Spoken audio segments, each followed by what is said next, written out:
Buenas noches a todos. En la noche de hoy tenemos el honor de tener entre nosotros a un funcionario de alto nivel de la delegación diplomática de la Unión Europea en Uruguay, que además es un gran amigo de la universidad, que todos los años tenemos la suerte de que venga a darnos alguna conferencia, que es el señor François Roudier, que nos brindará una conferencia titulada Oportunidades y desafíos de la relación Unión Europea-Mercosur. Como todos ustedes saben, el Mercosur, que fue creado en el año 91, ya desde el año 92 tiene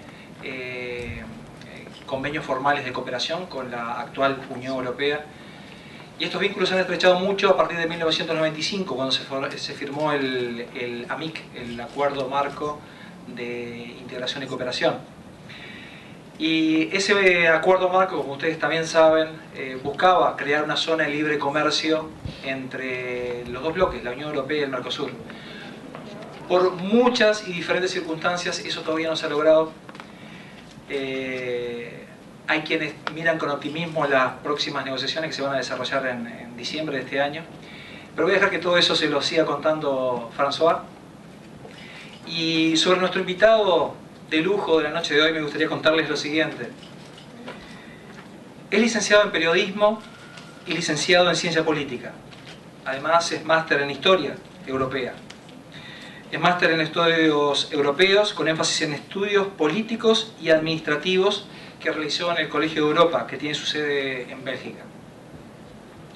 Tiene una muy larga y destacada trayectoria al servicio de la Unión Europea. En el Parlamento Europeo se desempeñó como asesor de Medio Ambiente, Energía y Salud. En el Colegio de Europa, en Bélgica, ocupó el cargo de asistente en el Departamento de Política. En la Dirección General de Relaciones Exteriores de la Comisión Europea se desempeñó como negociador del Acuerdo de Asociación entre la Unión Europea y América Central. Posteriormente, ocupó el cargo de coordinador de Cambio Climático. En la Dirección General de Comunicaciones de la Comisión Europea se desempeñó como asistente del director general. Y en la Secretaría General de la Comisión Europea ocupó el cargo de negociador. Actualmente integra la delegación de la Unión Europea a Montevideo, se desempeña como primer secretario y ocupa el cargo de jefe del sector político, comercio y comunicación. Bueno, vamos a tener el placer de escuchar una estupenda charla como la que nos dicta todos los años François, y él me comentaba que quería desafiarlos a hacer de esto algo más dinámico, que no sea una conferencia totalmente unidireccional, sino que se animen a interrumpirlo y a hacerle preguntas. François. Gracias. Cuando yo iba a la escuela siempre me sentaba acá, cerca del radiador, porque no me ven, es el lugar más cómodo. Les recomiendo, si quieren venir adelante, pueden. Sí, yo quiero realmente que sea interactivo. Por favor, no duden en interrumpir, no duden en cuestionar lo que estoy diciendo. Es por eso que estoy aquí. No estoy aquí para darle la buena palabra, estoy aquí para darle mi visión.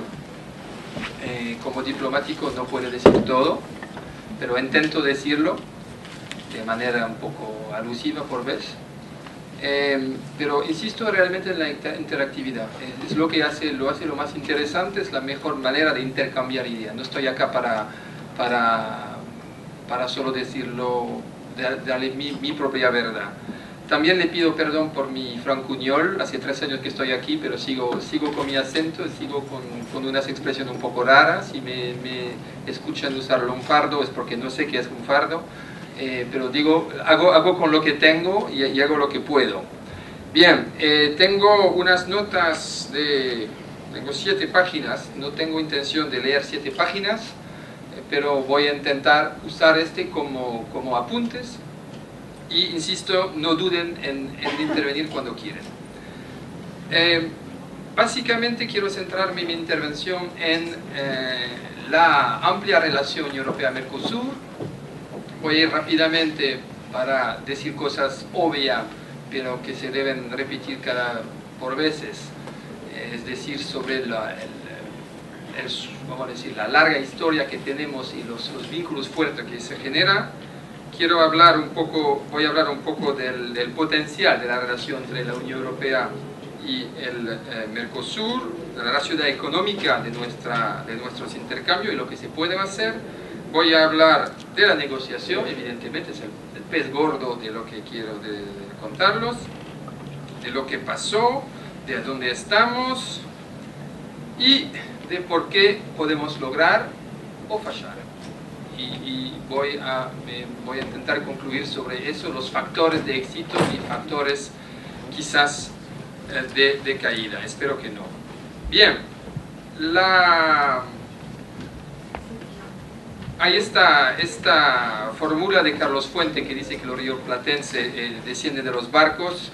Me parece que es un elemento muy fuerte en toda esta relación Unión Europea-Mercosur. Antes de ser relación entre dos bloques políticos, son relación entre gente, son relación entre poblaciones. Yo tuve un ancestro saliendo del sur de Francia, llegando a Buenos Aires, cruzando la Pampa para ir hasta Chile.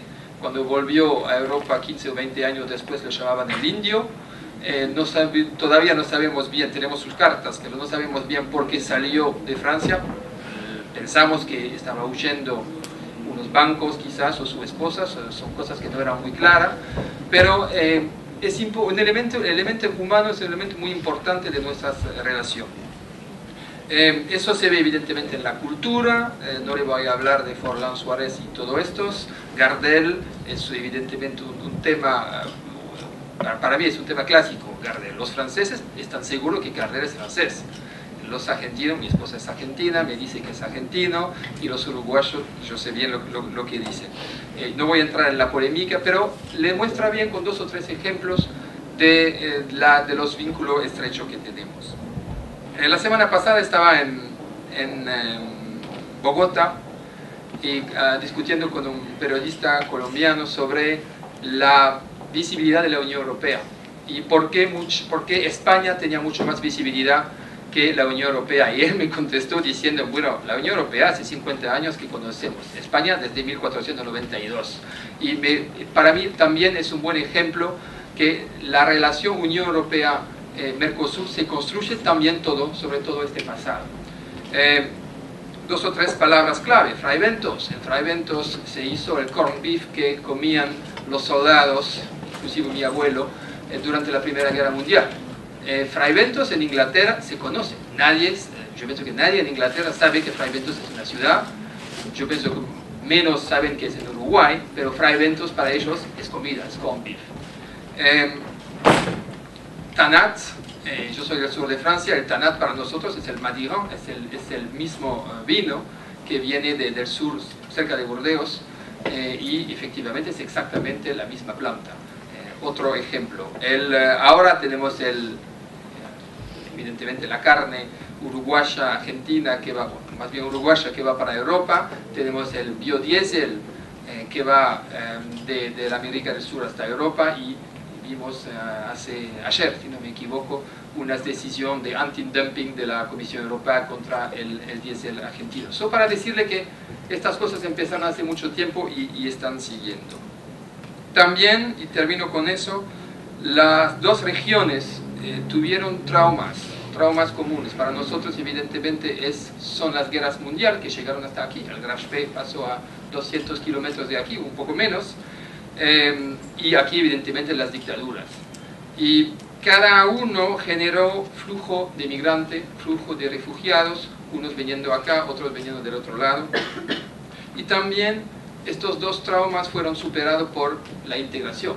En Europa, integración regional, el proyecto de Jean Monnet, el proyecto de integración regional para que la guerra no sea posible, y en América Latina, estos proyectos, vamos a decir, los sueños de Bolívar, todo el mito nacional de las nacionalidades y los proyectos de integración en América Latina. Eso para decir que hay muchas raíces comunes, muchas respuestas bastante similares a desafíos comunes. Cuando... me pegas cuando eso, hablo demasiado. La creación del Mercosur viene a un momento muy eufórico de la construcción europea. 91, para nosotros en Europa 92 era el gran mercado, era el momento que la construcción europea realmente llegó a un momento muy fuerte, que la gente podía, los bienes, los capitales, los trabajadores, y después cuando tuvimos Schengen la gente podía viajar libremente.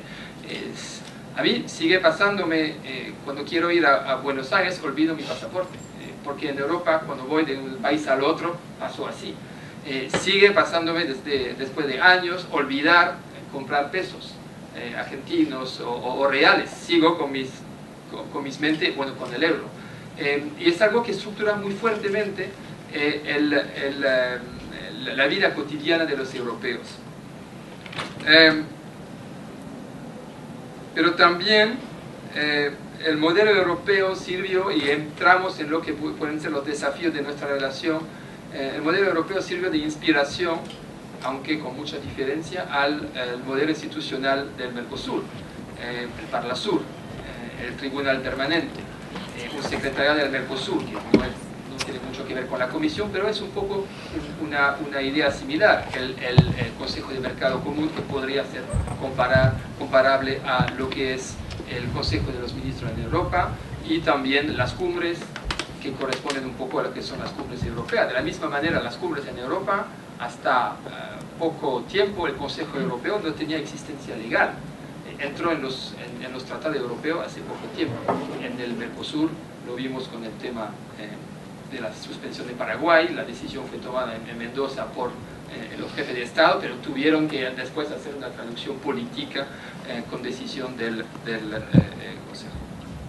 También dos otros elementos del Mercosur que se comparan un poco con lo que es el proyecto europeo es la idea de una unión aduanera y la idea de una libre circulación de bienes, con muchas limitaciones, y lo vamos a discutir después. Eso era un poco para decir las proximidades de vista, las proximidades de modelo, y también es lo que facilita la relación y complica la relación. Cuando vienen colegas de Bruselas, me dicen quiero ver el Mercosur, para ellos quieren decir las instituciones del Mercosur. Bueno, les llevo al Parque Rodó, al edificio Mercosur. Me dicen, ay, qué lindo edificio, pero es un poco chico. Me dicen, no, el Mercosur es un piso, y ni es el piso entero, son 3 o 4 oficinas, mucho más chicos. Y eso genera un gran momento de silencio de mis colegas que no entienden. Después otros me dicen, pero ¿qué dijo el Tribunal Permanente? No, el Tribunal Permanente, los pasos del Tribunal Permanente, francamente, no es como la Corte de Justicia Europea, es otra cosa. Y por eso la proximidad por veces genera dificultad, porque conceptualmente no conocemos la diferencia y hay que hacer este esfuerzo para entender. Nuestra relación, ya hablaste de lo que se firmó en las 90s, del acuerdo marco, que entró perdón, tengo mis notas en inglés, así por veces me van a escuchar usando unas palabras en inglés. Tengo un número para que tengan una idea de lo que es el comercio. Tengo números un poco viejos, pero estamos hablando de importación de la Unión Europea desde el Mercosur. Más o menos 48% de las exportaciones son agrícolas, es un elemento importante. No quiero mucho usar números porque hasta yo me mareo a mis propios números, así no vamos a entrar mucho en detalle, pero ustedes tienen idea de general.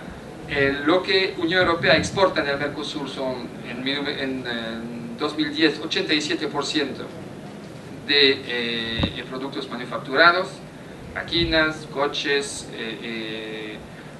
y productos químicos. También la Unión Europea, eso es importante, exporta muchos servicios. Tengo 13.000 millones de dólares, de euros, perdón, en 2010.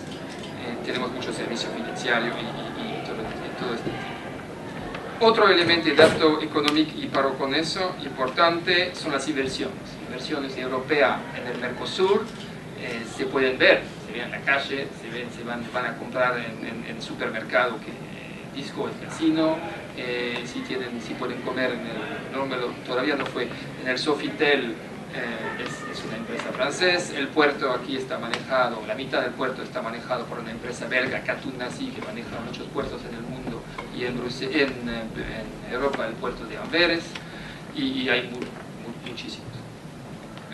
Para darle una idea general, la inversión europea en América Latina, es decir, que habrá que quitar todo lo que es Alianza del Pacífico, básicamente México y los otros países, pero eso equivale a la inversión de la Unión Europea en China, en la Rusia y en la India juntos, para que tengan una idea del tamaño del interés económico europeo en América Latina. En Mercosur es casi la mitad, pero igual le da una idea de la magnitud. Ahora,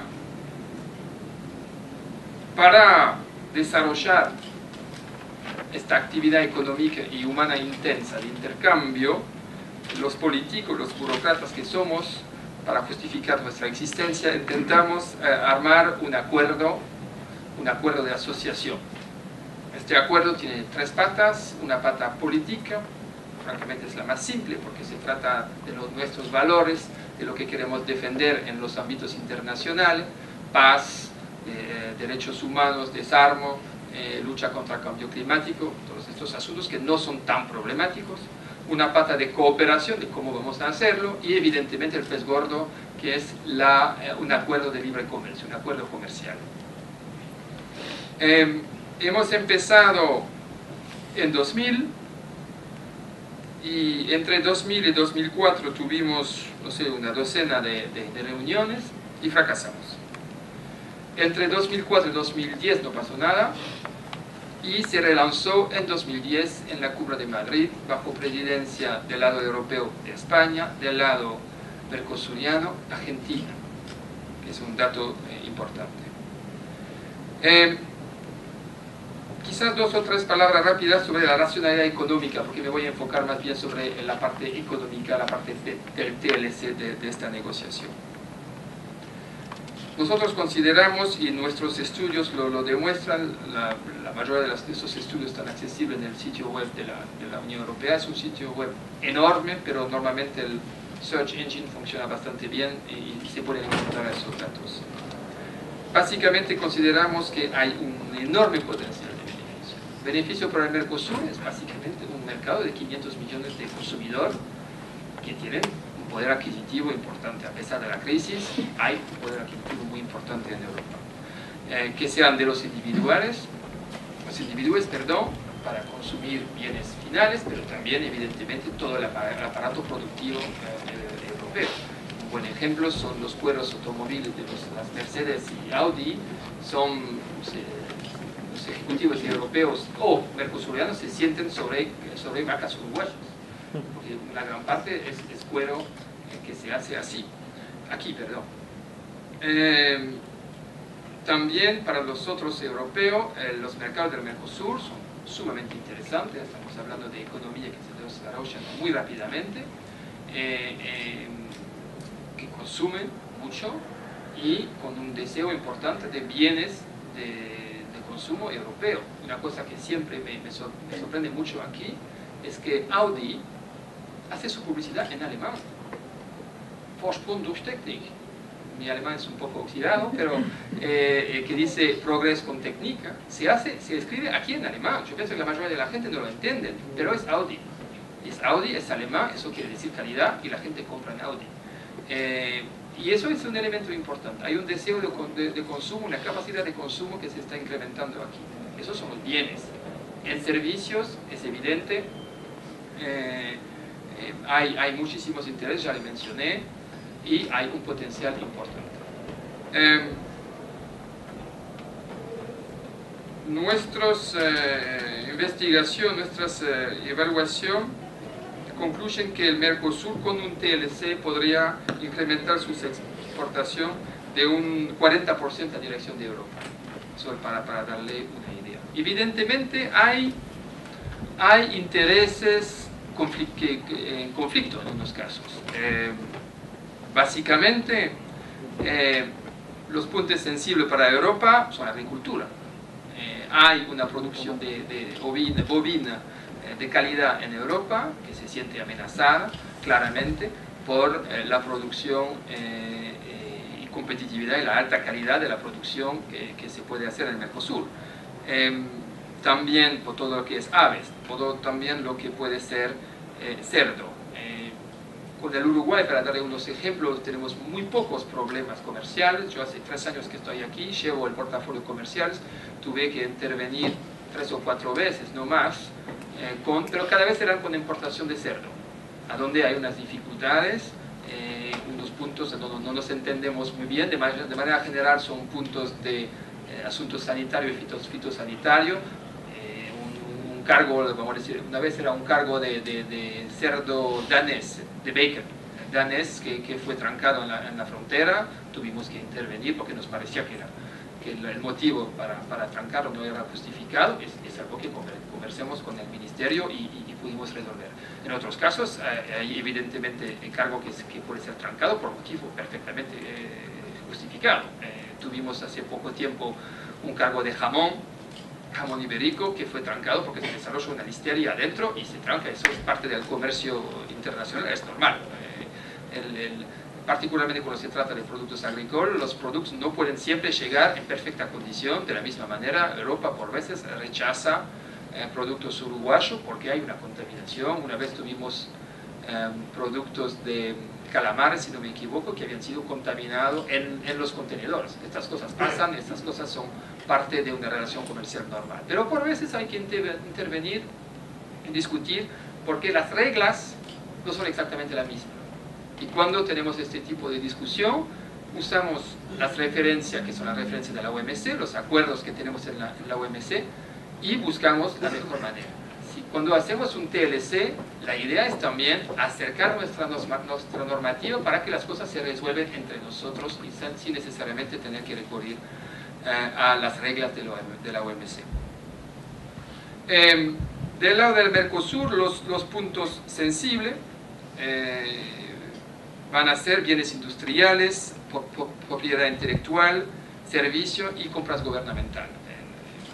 Saben bien que hay enormes grupos industriales europeos que tienen interés en participar en los grandes mercados brasileños, por ejemplo, pero también en el Uruguay. Vamos a ver ejemplos de las licitaciones por la energía eólica. Son casi todos grupos europeos que ganaron las licitaciones. Hay exploración petrolera, es decir, hay un interés importante de inversión europea. Y por eso un acuerdo, cada uno intenta defender sus intereses, cada uno intenta avanzar sus intereses, es una negociación y funciona de manera normal. El objetivo es tener un acuerdo muy ambicioso.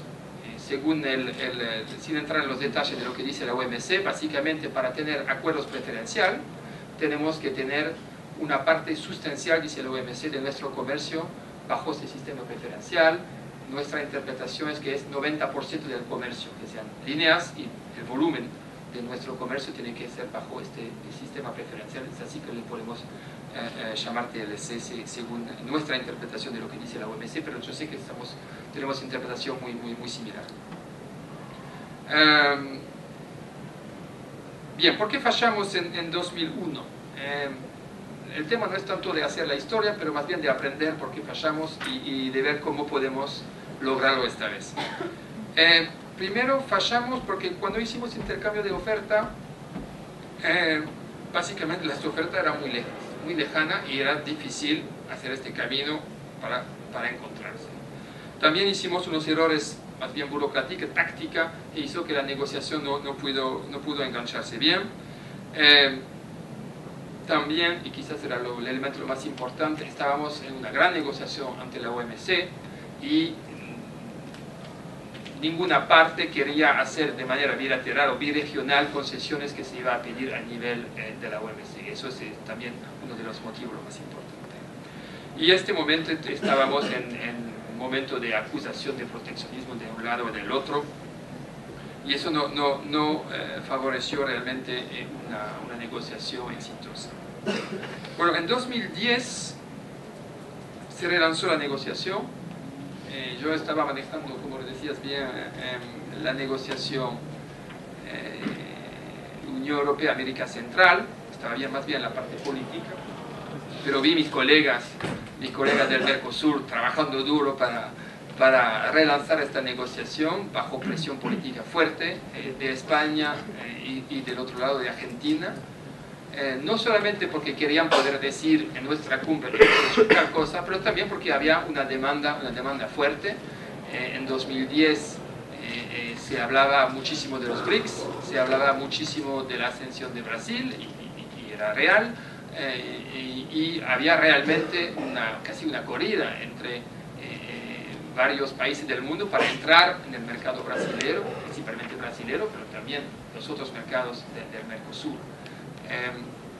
Y es por eso que se dio este impulso fuerte para avanzar. Bueno, ¿qué hicimos desde 2010? Tuvimos, si mi cuento es correcto, 10 rondas de negociación. 10 rondas de negociación quiere decir unos 30, 40 negociadores de la Comisión Europea, más unos expertos de los estados europeos, porque sobre los asuntos sanitarios y fitosanitarios los estados miembros europeos pueden participar en la negociación, y del otro lado 4 veces 30 o 40 negociadores por países. En Uruguay, que tiene un poco menos capacidad administrativa, pero no menos calidad, eso lo quiero insistir, hay unos expertos que llevan muchos asuntos, es complicado físicamente para ellos porque las negociaciones toman tiempo, y en Brasil, por ejemplo, vienen con muchísimo. Así tienen que imaginarse 200 personas más o menos congregado en el edificio Mercosur o en otro lugar cuando tenemos la negociación en otros países durante 3 o 4 días, buscando soluciones, usando sus teléfonos móviles para pedir instrucción y comparando los textos, intentando avanzar. Lo que hicimos durante estas 10 rondas, aunque no hemos hablado de un número, hemos casi terminado la parte normativa del texto, y eso es bastante importante. Un tratado al final evidentemente son números, es decir, qué apertura a qué fecha, qué arancel a qué fecha, pero también muchísimas reglas, cómo vamos a solucionar conflictos, cómo vamos a muchas definiciones, una parte jurídica bastante pesada que toma tiempo, y eso casi se terminó. Al mismo tiempo no hemos cerrado ningún capítulo, porque evidentemente cada uno, si juegan al póker, cada uno quiere mantener una de sus cartas, y no vamos a solucionar los temas uno por uno, porque si no al final es muy complicado encontrar un acuerdo, pero las cosas avanzaron bastante. Al final de 2012, si no me equivoco, era la cumbre, era una negociación en Brasilia. Hubo un momento un poco no de desesperación, pero era el momento en donde los negociadores dijeron, nuestros negociadores particularmente dijeron, bueno, dale, ya hemos hecho la parte normativa, no podemos avanzar más. Se podía ver que había unos países que querían avanzar menos, y dijimos, la próxima ronda haremos intercambio de oferta, o al menos nos avanzamos en intercambio de oferta, si no, no sirve tanto. En esta posición fuimos apoyados por una parte importante del Mercosur. El presidente Mujica habló de sinceramiento del Mercosur, y esta dramatización sirvió. Eso nos permitió llegar a Santiago, la cumbre de Santiago en Chile. En Santiago, sí, para Chile hablarse de Mercosur parece un poco raro, porque en Chile era una gran reunión, un gran foro, una cumbre entre Unión Europea y América Latina en general, pero tuvimos reunión regional. Y en la reunión regional Unión Europea-Mercosur se reunieron, si no me equivoco, el comisario al comercio de Gucht, el comisario europeo, con los cancilleres de los estados Mercosur.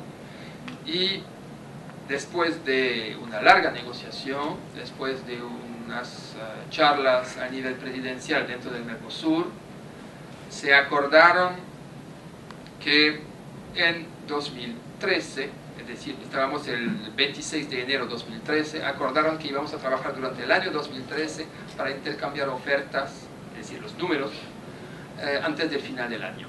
hoy es el 23 de octubre, si no me equivoco, es decir que nos quedan 2 meses y pico, si no queremos trabajar durante Navidad. Y hay un compromiso fuerte, compromiso al nivel de los cancilleres, y sabemos con el apoyo de los presidentes, porque la decisión subió hasta el nivel de los presidentes. Ahora, hoy, Uruguay tiene su oferta lista. No la he visto, evidentemente me gustaría verla, pero no la he visto, no me la mostraron. Brasil tiene su oferta lista y aprobada por el COMEX, que es su órgano ministerial de coordinación. Brasil hizo una consulta de su industria importante antes de adoptar esta oferta, es decir, que la industria brasileña empuja en dirección de este acuerdo. Hubo muchísima declaración del sector productivo brasileño a favor de este acuerdo, y vamos a discutir un poco más tarde por qué. Paraguay, en una situación política un poco específica que podemos discutir también, nos dice que están listos. Tendremos que ver cómo se incorporan a la oferta Mercosur. Eso yo diría que es un problema Mercosur, pero evidentemente lo podemos conversar. Venezuela, que entró en el bloque, dijo que no está interesado en participar en esta negociación, pero tampoco va a obstaculizarla. Venezuela tiene la presidencia, y lo que hemos visto hasta ahora, que efectivamente dejan perfectamente la cosa avanzar, no hay ningún problema. Argentina hizo una consulta de su industria que terminó la semana pasada, y bueno, Argentina todavía no tiene su oferta lista, pero le quedan unas semanas para preparar esta oferta. Después los países Mercosur tienen que juntarse para comparar sus ofertas y hacer una oferta común Mercosur. Nosotros, a nivel de la Unión Europea, nuestro mecanismo para preparar la oferta es un poco más simple, o quizás más complejo, pero es más interno, eso debido a nuestra integración regional un poco más elaborada, un poco más avanzada quizás en este sentido, y también en el hecho que la Unión Europea tiene muy amplia práctica en negociación comercial, y lo voy a detallar un poco más tarde. Es decir, que nuestros mecanismos funcionan bastante bien, sabemos cómo funciona. Además, el comercio es una competencia exclusiva de la Comisión Europea. No quiero entrar en detalle del derecho constitucional europeo, pero si quieren, si hay preguntas, podemos entrar en este.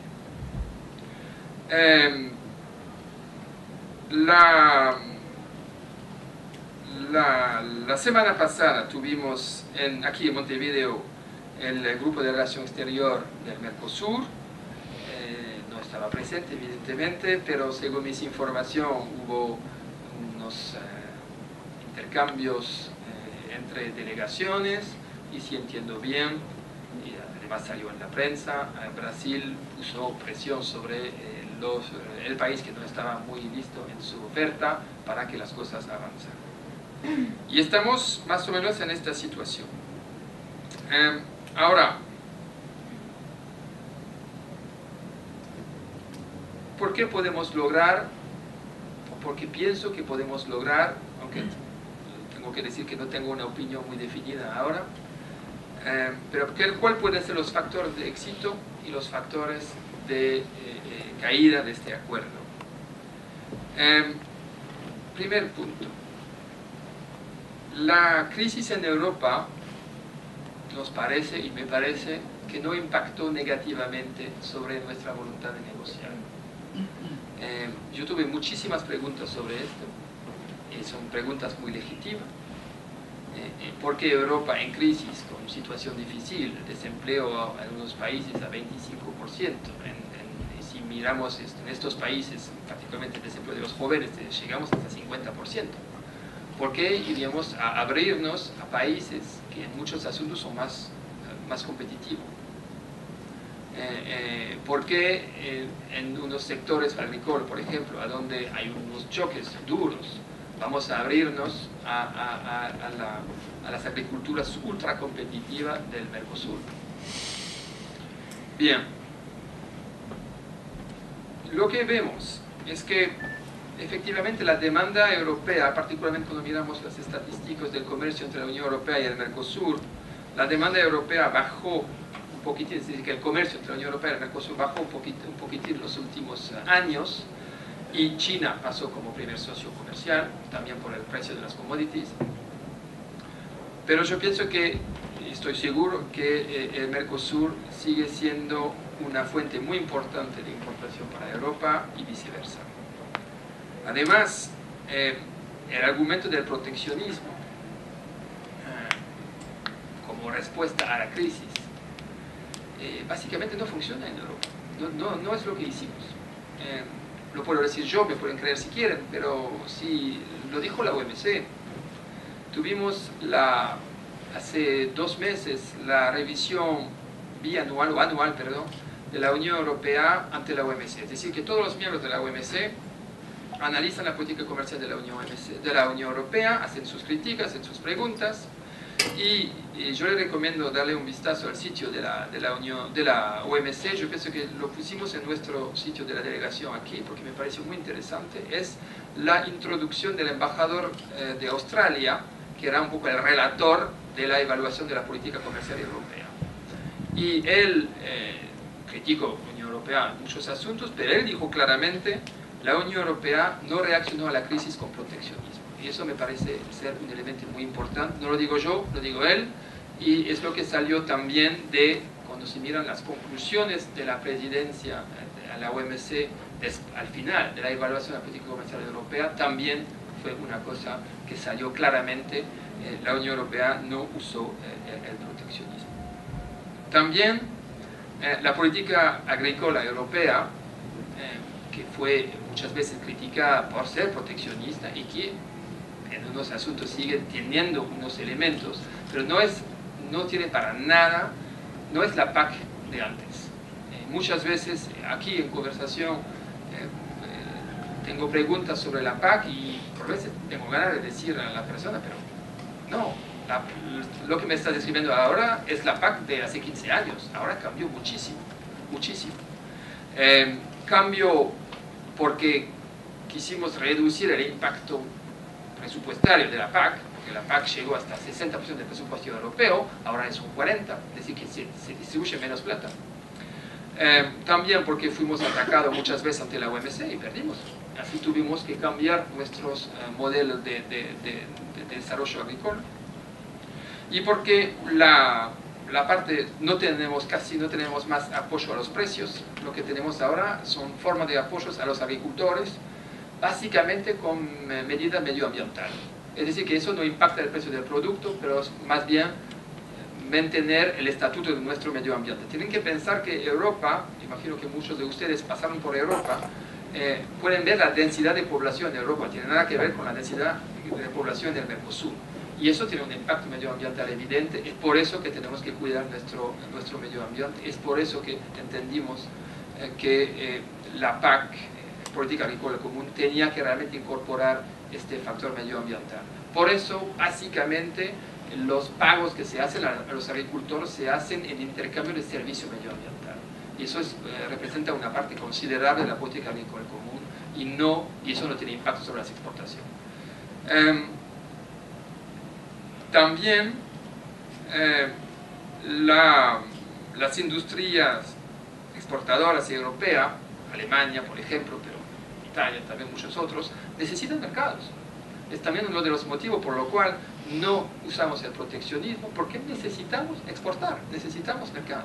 Alemania tiene un superávit comercial muy importante, Alemania exporta máquinas sirven a producir, por eso es muy útil para nosotros abrir estos mercados, y son aperturas de mercado que permiten a países de también producir, desarrollar su propia economía. Otro elemento demostrando que la Unión Europea no usó proteccionismo para salir de la crisis es nuestra agenda de apertura comercial.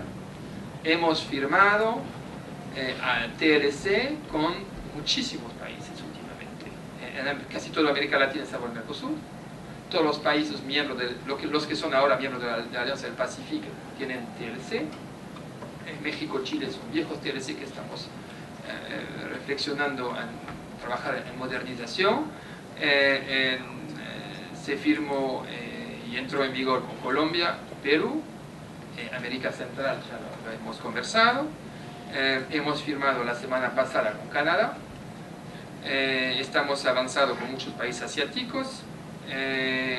Estamos negociando con India. Hay que reconocer que no avanzamos mucho con India, es complicado. Y tenemos dos enormes negociaciones. Japón, que es un país muy cerrado. Y Estados Unidos es algo que es probablemente, como se dice en inglés, un game changer. Es algo que realmente me parece, y lo vamos a conversar un poco, tiene un impacto sobre nuestra negociación ahora. También un otro elemento que puede tener un impacto esta vez sobre la parte política de nuestro acuerdo de asociación es que los flujos de migración están cambiando. Antes se trataba básicamente, no estoy hablando de la migración de los refugiados políticos, que no son migrantes, son refugiados, pero antes había muchísimas personas de América Latina y del Mercosur buscando oportunidad económica en Europa, básicamente España e Italia, y ahora podemos ver, y yo estaba hablando hace unas horas con unos cónsules europeos, muchísimos europeos viniendo aquí, porque unos que eran hijos de migrantes de América Latina volviéndose a sus raíces, pero también europeos buscando oportunidad aquí. Si hay 50% de desempleo para los jóvenes en España y que aquí hay 6% y que aquí se necesita en Uruguay mano de obra calificada, es muy interesante buscar oportunidades aquí. Y eso va a cambiar muy probablemente la negociación sobre los asuntos políticos, sobre los temas de migración. Ahora, eso eran uno de los argumentos porque me parece que la crisis no impactó sobre la voluntad de la Unión Europea de avanzar. Ahora, y voy a hacer un poco el malo de la película por unos minutos, permítanme, porque yo pienso que hay unos interrogantes a nivel del Mercosur. Y por favor, si no están de acuerdo, no duden en intervenir. Nada me gusta más que el debate, pero yo pienso que hay que decirlo. Lo que voy a decir no es muy original, porque se discute mucho en el Uruguay. Lo escucho muchísimo de uruguayos, pero también de argentinos, de brasileños, de otros. Pero son cosas que se deben discutir, me parece. Me parece sentir una falta de confianza adentro del Mercosur, en lo que es el Mercosur. Si se habla de sinceramiento, me parece que no es por nada. Rápidamente. Trabas intra-Mercosur. Uso abusivo de herramientas estadísticas para atrancar mercancías. Falta de mecanismo para resolver los problemas. No podemos siempre resolver un problema llamando a un presidente. El presidente tiene que dormir a un momento. No se puede liberar un cargo de jamón llamando a una presidenta o un presidente. No se puede funcionar. Hay que tener mecanismos para eso. Hay que generar seguridad jurídica. Un inversor no puede depender de una llamada telefónica, porque detrás de este inversor hay plata, inversiones, pero hay también empleos. Hay gente que trabajaron para producir estas cosas que se encuentran trancadas. Me contaba aquí una vez, no voy a nombrar país porque ustedes lo van a reconocer, es evidente, que se había hecho un cargo de ropa de invierno que se mandó para el invierno. Y este cargo llegó a la frontera en marzo, si no me equivoco, o en febrero, para llegar a las gondolas en marzo para preparar el invierno. El cargo fue trancado durante unas semanas más, y fue liberado en agosto. Genial. ¿Qué voy a hacer con camperas cuando se termina el invierno? Esta persona perdió muchísima plata. Pero se resolvió el tema. Se podría decir, el tema está resuelto, el cargo fue liberado. No, fue liberado, pero es perdido. Porque después la moda cambia y el producto no se puede vender. Y eso, evidentemente, son cosas que generan dudas a inversionista. Evidentemente, y diciendo esto en Uruguay es simple, pero el unilateralismo de unos grandes genera falta de confianza. una de las cosas que he visto en el Mercosur, y perdóname si soy un poco duro, es que por estas faltas de mecanismo de resolución de los conflictos, hay una tendencia a nivel de las cumbres de buscar solución rápida. La solución rápida es simple, es la excepción. Es decir, tú puedes hacer lo que quieres, yo hago lo que quiero. No, hay que negociar. Pero los jefes de Estados no tienen tanto tiempo para negociar. Así que vemos en el arancel exterior común, excepción por países. Quizás tomarse el tiempo de buscar compromisos permite generar seguridad. Pero cuando hay excepción, si la regla es la excepción, para un inversionista es tremendo, porque las cosas pueden cambiar del día al otro. Y eso genera una falta de confianza para el inversionista europeo, pero también yo lo veo, yo estoy hablando con empresarios del Mercosur, dentro del Mercosur. También la debilidad institucional. Cuando le contaba que llevaba a unos colegas a visitar el Mercosur y que veamos 3 o 4 oficinas, eso genera dificultad, porque si se quiere armar políticas, una política no se lleva en 6 meses. Una presidencia no tiene el tiempo de armar una política. Se podría decir, sí, con 4 países cada 2 años puedo seguir lo que había empezado. Ok, pero ahora son mucho más. Y con falta de institucionalidad, con falta de memoria institucional, no se puede lanzar proyectos. Y se pueden hacer muchísimos proyectos que dinamizan el Mercosur. Típicamente para estudiar afuera, para ir de un país al otro con sus derechos sociales, para poder jubilar de un país al otro. Hay avances, pero toma mucho tiempo. El código aduanero está por pasar en el Parlamento aquí. ¿Cuánto tiempo desde San Juan? Yo llegué al momento de San Juan, la cumbre de San Juan en 2010. Cuando llegué me dijeron, el código aduanero está resuelto. O sea, perfecto, para mí me va a facilitar la vida. Bueno, todavía no está aceptado y yo sé que hay dificultad en muchos países. Y último elemento sobre la falta de confianza en el Mercosur, y el resultado de eso es, yo pienso o siento en muchos operadores una pérdida de fe en lo que es la integración. La integración al final es un proyecto político, económico, comercial, pero también político. Hay que tener ganas de hacerlo. Y hay muchos que al final no son tan interesados. Y yo lo respeto completamente, pero hay que erigir una decisión y avanzar, porque si no hay esta fe, no hay este deseo de abrirse al otro, las cosas se complican. Y para mí el hecho que el Uruguay busque acuerdos de acercamiento con Brasil, de facilitación de comercio básicamente hacer un mini Mercosur, hacer con Brasil lo que el Mercosur no logró. Eso es, de un lado, una esperanza, porque dice, bueno, hay un dinamismo, pero del otro lado es reconocer que adentro del grupo no se puede avanzar. Por eso nosotros miramos con mucha esperanza, porque quizás eso va la buena dirección, pero también es la prueba que no se pudo avanzar mucho en esta dirección. Ojo que a nivel de la Unión Europea también tuvimos ese tipo de problema, ¿no? Tenemos Schengen, en Schengen no tenemos todos los países de la Unión Europea, tenemos el euro, en el euro no tenemos todos. Acepto que hay diversidad de visión y al final cada país puede elegir lo que quiere. También en los factores negativos o las interrogaciones hay 3 incertidumbres, un poco más, pero vamos a decir 3. La situación política en Venezuela, complicada.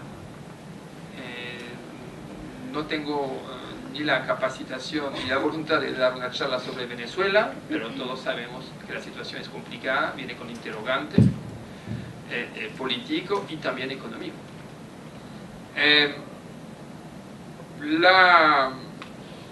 La influencia del discurso del ALBA, que empieza a penetrar en las cumbres del Mercosur. Cada uno tiene perfectamente derecho a tener todas las ideas que quieran, a mí personalmente no me molesta, y no tengo ningún problema con el ALBA, pero por veces recibimos señales un poco contrarios.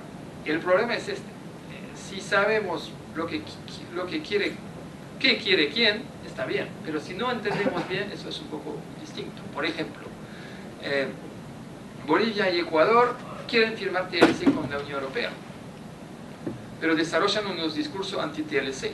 Nosotros, yo puedo perfectamente entender que hay discurso político para las tribunas y hay actos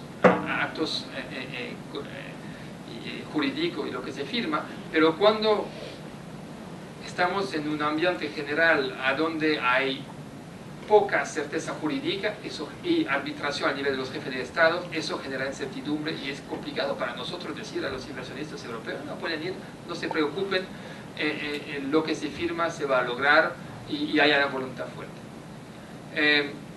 Finalmente, la postura argentina,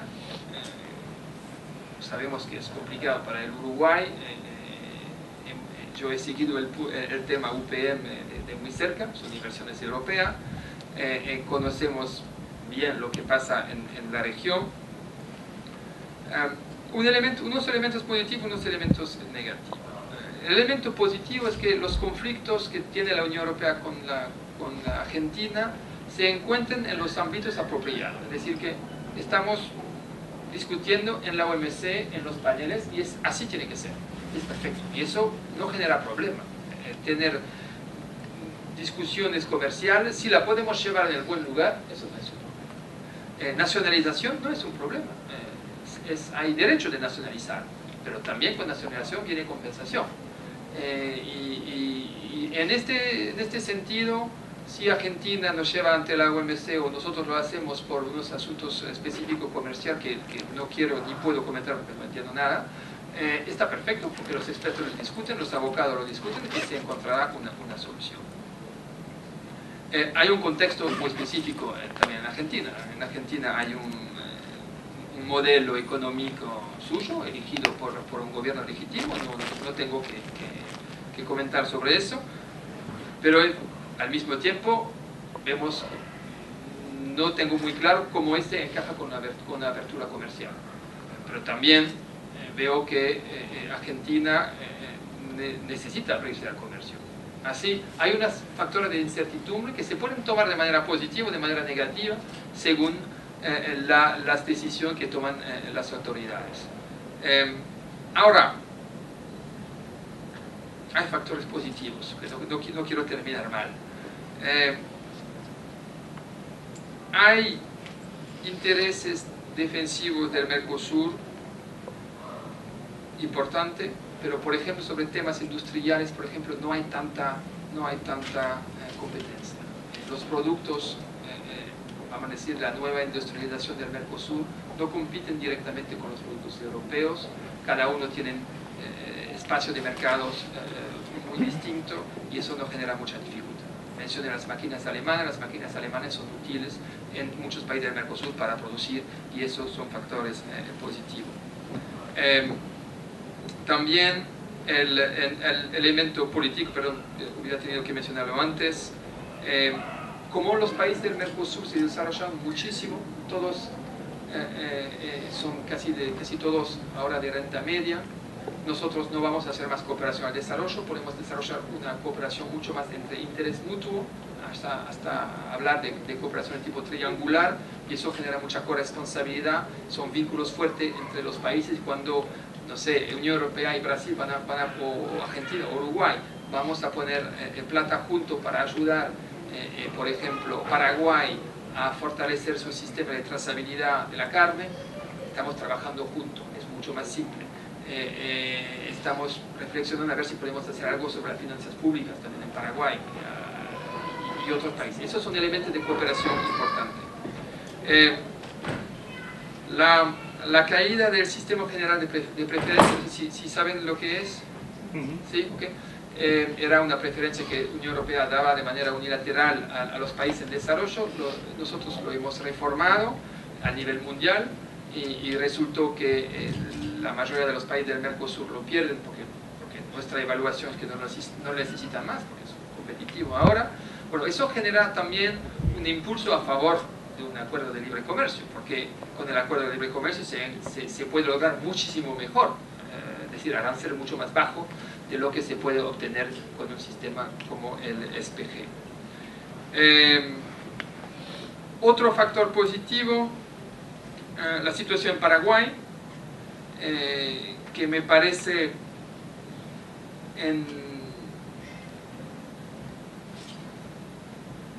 en vía de resolverse. Yo pienso que todos ven que hay deseo de reincorporación, se pronunció el 15 de agosto, pero hay deseo de normalizar la situación con Paraguay. Nosotros estamos siguiendo de cerca lo que se está haciendo. Yo sé que es complicado, hay muchos factores que complican, la prensa, cómo se puede hacer si el presidente Cartes no quiere encontrarse en Caracas frente a Maduro. Muchos elementos muy importantes que no son solo anecdóticos, porque lo que pasó en Paraguay fue algo vivido de manera, al menos en Paraguay se vivió de manera muy injusta. Bueno, yo estuve en Paraguay al momento, tuve que hacer una emisión un poco de análisis de lo que pasó. No me corresponde comentar sobre la legitimidad o no de lo que pasó, pero lo que es interesante es que el efecto en Paraguay fue fuerte. Los paraguayos vivieron la situación como una gran injusticia y la reincorporación en el Mercosur bajo o con presidencia venezolana es algo que políticamente es complejo y pone al presidente Cartes en una situación compleja. Pero igual tengo el sentimiento que vimos el canciller venezolano en Asunción hace poco tiempo. El presidente Cartes está de viaje en la región, va a llegar aquí en un par de días, si no me equivoco. Hay voluntad de solucionar el tema. Ahora, yo he apostado unas botellas de vino con un amigo mío, que es nuestro embajador de la Unión Europea en Paraguay, que el tema se iba a resolver antes del final del año. La verdad no sé si voy a ganar. Por veces, por chiste, le mando un mail diciendo por favor favorece las cosas, piensa el interés de Paraguay antes del tuyo, pero y no dudo ni un segundo de su profesionalismo, pero yo estoy seguro que se va a resolver a corto plazo, que sea antes bajo presidencia venezolana o después, eso francamente no lo sé.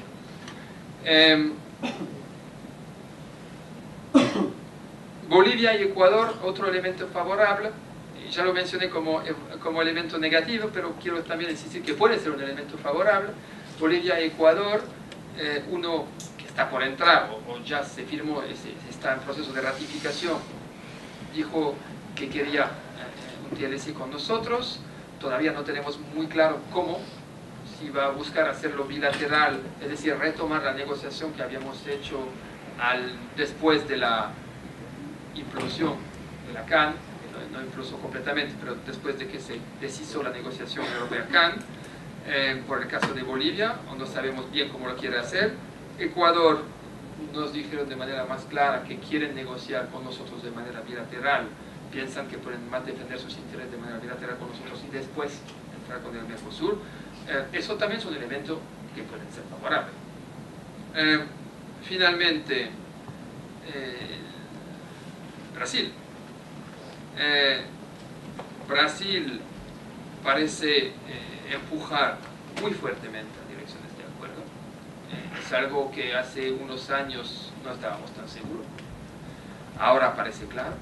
Cuando se mira un poco la situación económica general de Brasil, vimos una pérdida de competitividad, vimos una voluntad de abrirse, vimos una preocupación, también Brasil, pero también eso toda la región, de la famosa primarización, la preocupación de dependerse solo de las commodities y de buscar añadir valor a estas materias primas. Eso implica inversión, implica muchas veces operadores y abrirse y generar el flujo de inversión para poder hacer eso. La consulta de la industria brasilera fue muy positiva y hasta sorprendió al gobierno, las autoridades brasileras, que no esperaban algo tan positivo. Y la verdad, la primera vez cuando nosotros nos comunicaron los resultados, nosotros miramos, era realmente una gran sorpresa, no pensábamos que se había cambiado tanto. Hubo muchísimas declaraciones de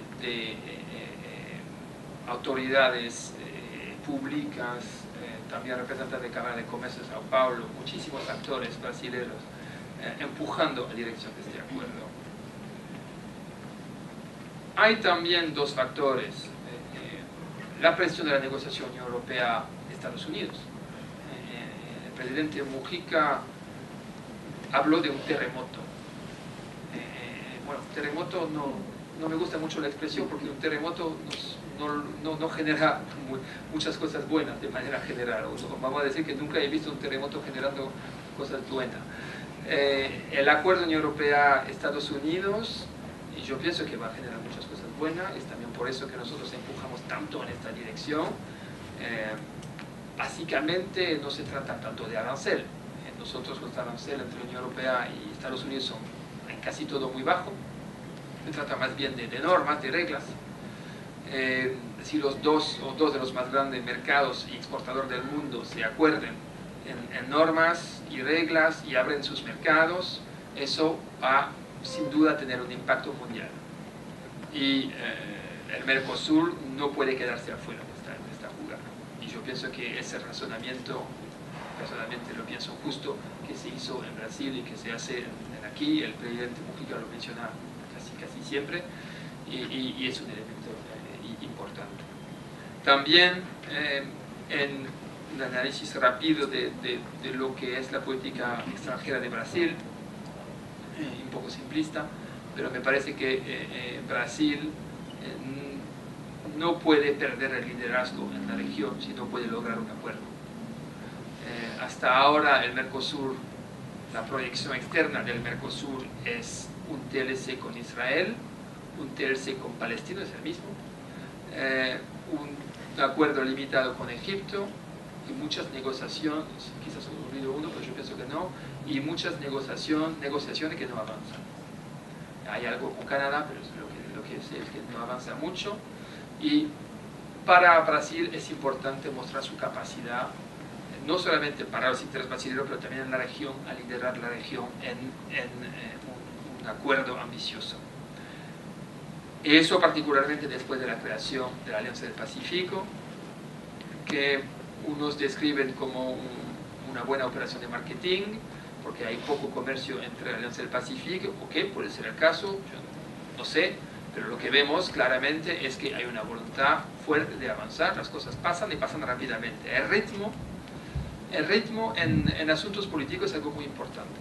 Muchas veces se piensa que es ideología o intereses, sí, sin duda, pero el ritmo de las cosas son elementos muy importantes que hacen que las cosas avanzan, porque si no se pueden perder y el impetus se pierde. Por eso la vieja rivalidad entre Brasil y México, que vemos en todo el tema de integración regional en América Latina, UNASUR, OEA y todo eso, eso tiene un impacto positivo en dirección de favorecer esta negociación. Dos palabras para concluir. Yo veo que ustedes son muy quietos, muy silenciosos, no recibí nada perfecto, pero espero que tienen las preguntas y la reacción por ahora. La declaración de Santiago, lo que se declaró el año pasado, el 26 de septiembre pasado, es un test. Es un test,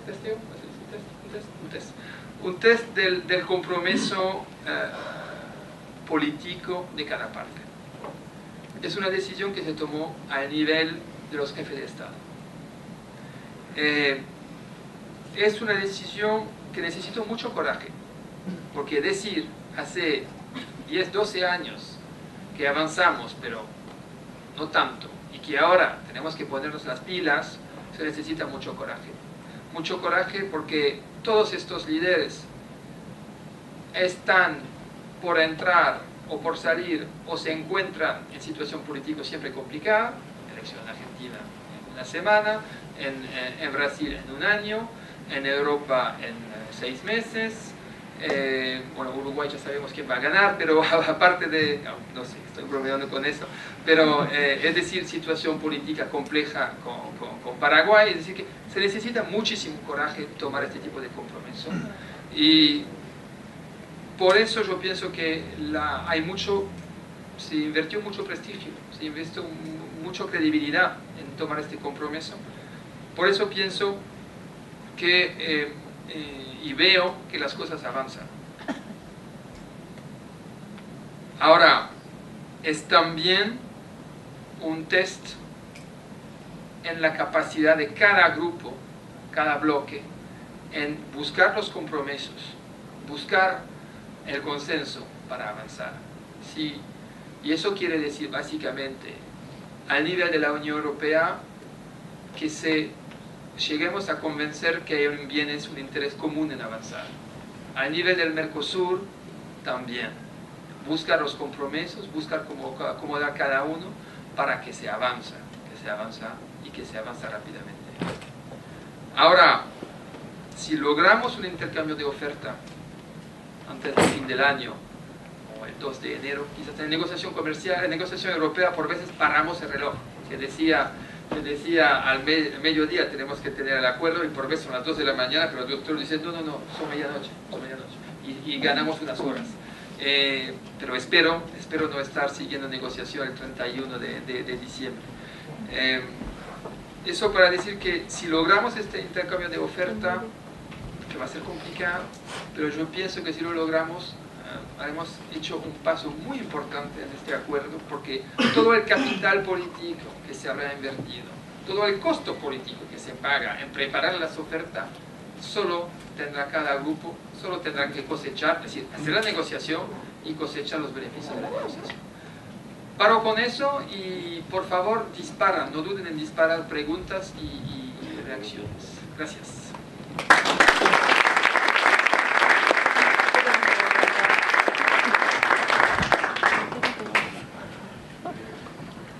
Bueno, excelente como siempre la conferencia que nos brinda François. Bueno, no pierdan la oportunidad de hacerle preguntas acá al jefe del sector político y comercial de la Delegación Diplomática de la Unión Europea en Uruguay. Lo tienen aquí, él está dispuesto a contestar las preguntas. Dale.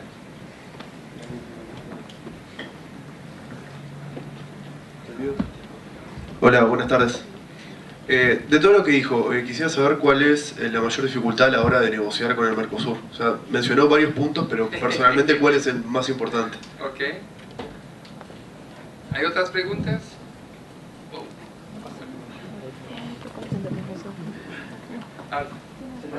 Ahora va pasando el micrófono. Yo quería preguntarle en realidad en dos partes. Una de las soluciones que se puso para firmar el TLC, o que por lo menos decía en el diario, era que fuera un ingreso progresivo de los miembros del Mercosur digamos, al TLC, que primero adherieran unos y después otros. Y primero la pregunta sería si eso sería aceptado por la Unión Europea.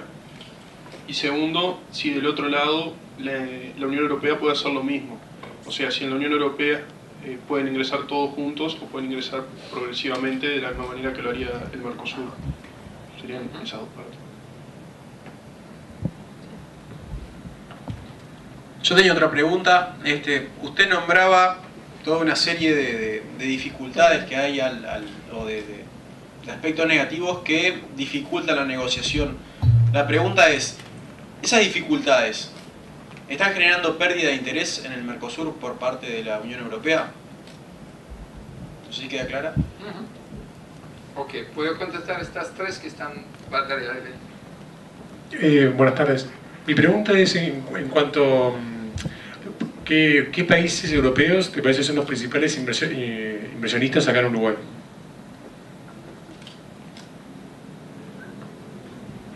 Más gran dificultad dentro del Mercosur, la cohesión del Mercosur. Esa es la dificultad principal. Es llevar el Mercosur junto en una negociación. Y eso llega a la segunda pregunta. Del lado de la Unión Europea son todos los países. Eso no se puede ser, no puede ser que un país decida no participar en el acuerdo. Del lado del Mercosur hay un país que ya dijo que no quería participar, es Venezuela. Es claro, lo dijo claro. Hay unos... después, sí, unos países pueden entrar a ritmo distinto. en todos los acuerdos hay posibilidad por productos de desgravación distintas. Eso es normal. Desgravación más o menos rápida. Ahora, la pregunta es, yo la entiendo bien, si se puede hacer velocidad variable, geometría variable, hay muchas expresiones de este tipo. La verdad es, no puedo contestar. Francamente no puedo contestar por un motivo muy simple. Ir a geometría variable sería un plan B. Y ahora estamos jugando el plan A. Y cuando se juega el plan A, se juega el plan A, no se piensa en el plan B. Si yo digo cuál es mi plan B, a un momento que estoy haciendo mi plan A, ya pasamos inmediatamente al plan B. Y esa es la primera cosa. La segunda es que si había geometría variable para la Unión Europea, no es posible. Es decir, del otro lado, si sigo tu razonamiento, tendría que ser del lado de Mercosur, imagino que es lo que estabas pensando. Ahora, yo no escuché, y escucho bien, al menos en estos asuntos, no escuché ningún pedido de dentro del Mercosur para una geometría con velocidad variable. Si se hace tal pedido, yo sé que se especula muchísimo en la prensa sobre en los ámbitos académicos, es perfectamente legítimo. Si se hace tal pedido, imagino que la Unión Europea va a escuchar. Yo no negocio, pero informo a los negociadores. Estoy seguro que nuestros negociadores van a escuchar, pero no sé. De ninguna forma sé si lo van a aceptar. ¿Por qué? Porque nosotros ofrecemos un mercado. Entras en Rotterdam y tu producto lo vendes en Varsovia. Ahora, si hay un país del Mercosur que dice, bueno, yo no, pero en este caso la oferta del Mercosur no es la misma. Es totalmente distinto. El interés para nosotros de negociar es totalmente distinto. Ese es el primer punto. Segundo punto. ¿Cómo asegurarse técnicamente que si había un sistema así, no tendremos lo que, perdón, voy a usar la palabra en inglés, free riding o free tickets? ¿Cómo podemos asegurarse que el país que no entra, como este país está en una unión aduanera, puede aprovechar su situación de estar adentro pero afuera? Técnicamente es muy complicado, pero muy complicado. Particularmente en un sistema donde sabemos que la seguridad jurídica no es tan fuerte, no es el fuerte del sistema. Hay otro fuerte, pero la seguridad jurídica no es lo más fuerte. Es decir que este tipo de opción, francamente, yo sé que es sexy intelectualmente, pero francamente, prácticamente, ¿cómo puedo asegurar un inversionista europeo que va a poner sus millones de euros, es decir, el trabajo de la gente, sus salarios, que va a poner entrar en este mercado y no sabe bien lo que va a pasar? Francamente, no es un buen resultado. Si negociamos en esta situación, no es un buen resultado. Y nuestros negociadores, y es una calidad, son duros, porque cuando hay que negociar hay que defender sus intereses. Y francamente, yo no lo negocio, insisto, pero si yo personalmente tendría que negociarlo, no sé lo que diría, francamente, pero yo quería ver muchísimos detalles y entrar realmente en muchos detalles para ver cómo se puede avanzar. No te digo que no sea posible, es complejo teóricamente, sumamente complejo técnicamente, concretamente, y no estoy seguro que sea deseable.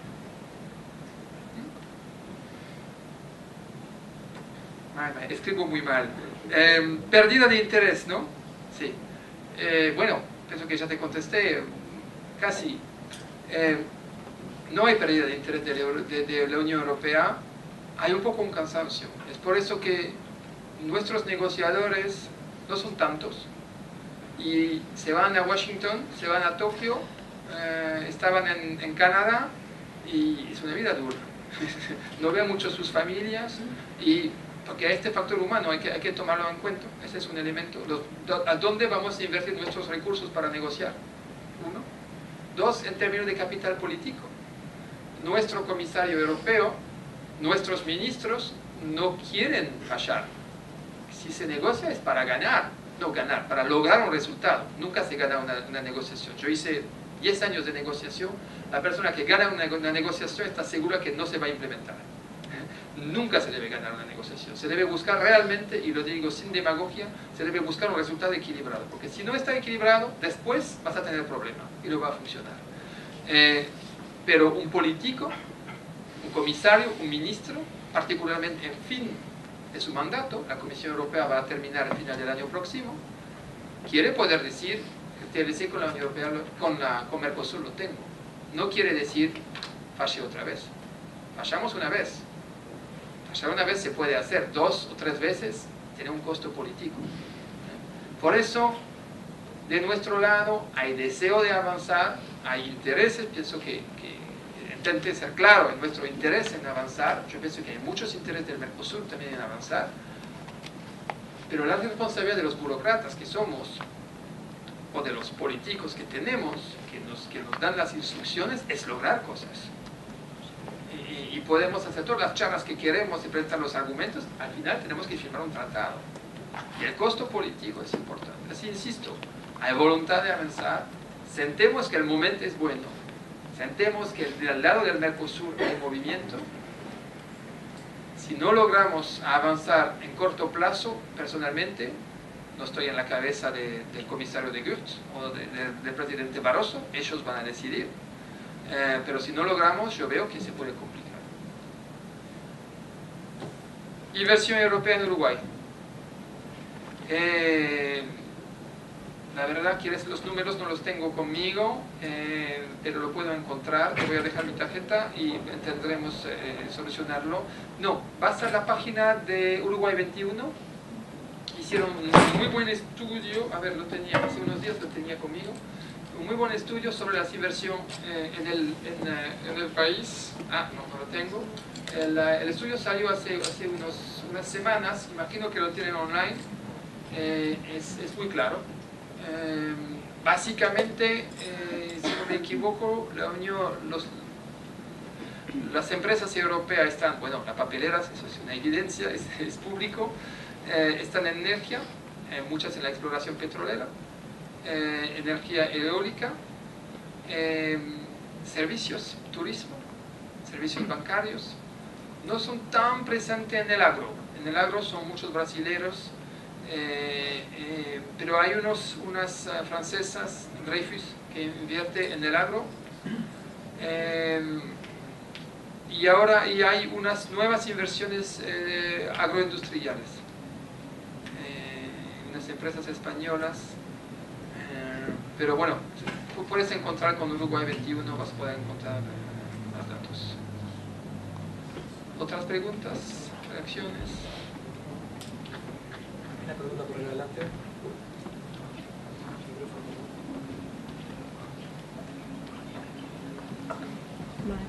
No, algunas cosas ya las ejemplificaste un poco, pero en el caso de que hipotéticamente Uruguay se pudiera separar del Mercosur, ¿la Unión Europea haría un tratado de libre comercio con Uruguay solo?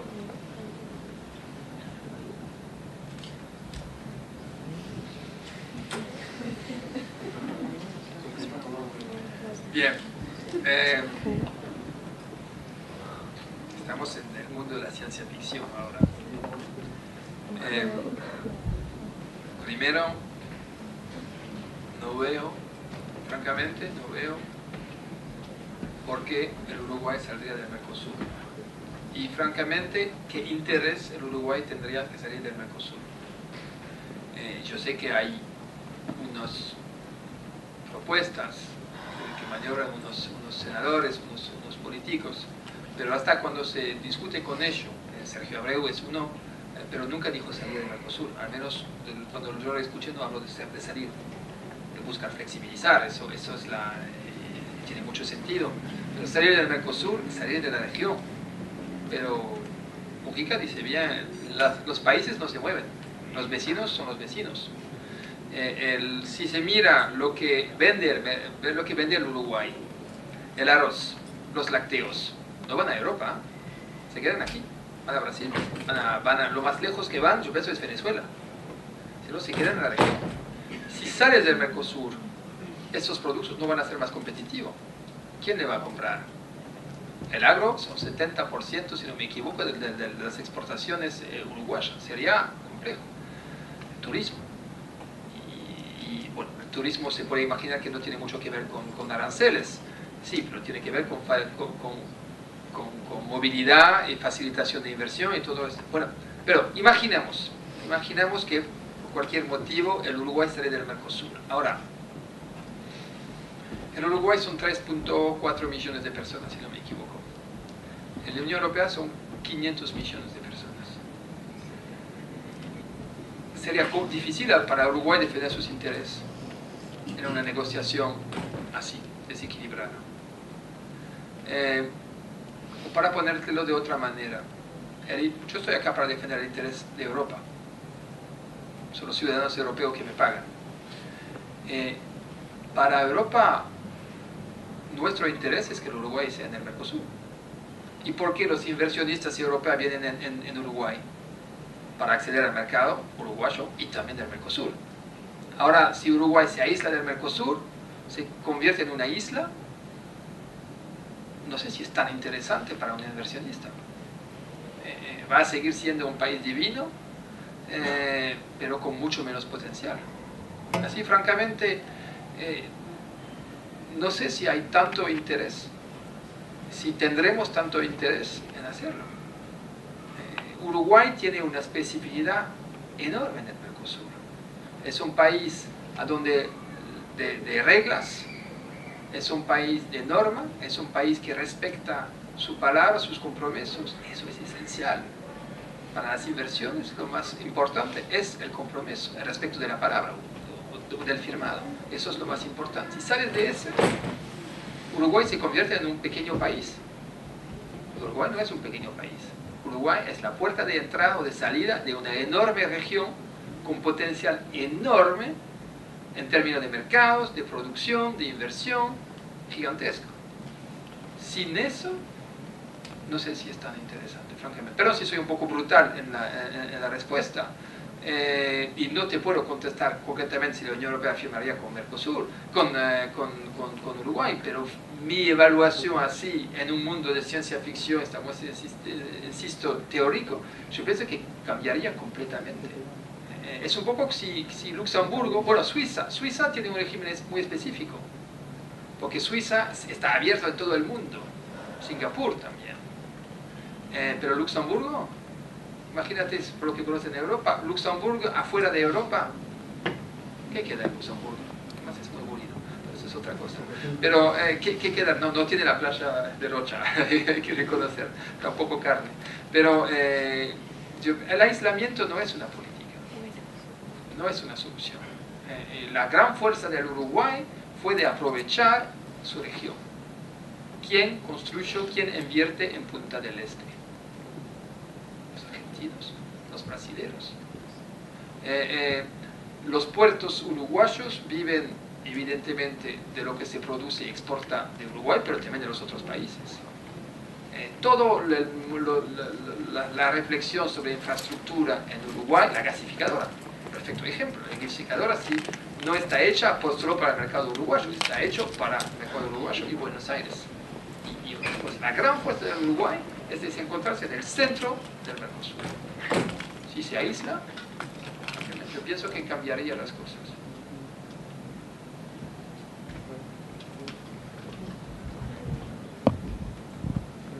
Muy bien, creo que no tengo más preguntas, ya estamos sobre la hora pactada para terminar, no queremos abusar de la amabilidad de François.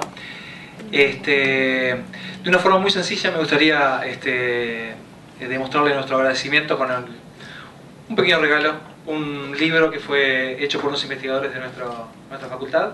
Gracias. Y me gustaría pedirles que me acompañen nuevamente, agradecerles con un fuerte aplauso por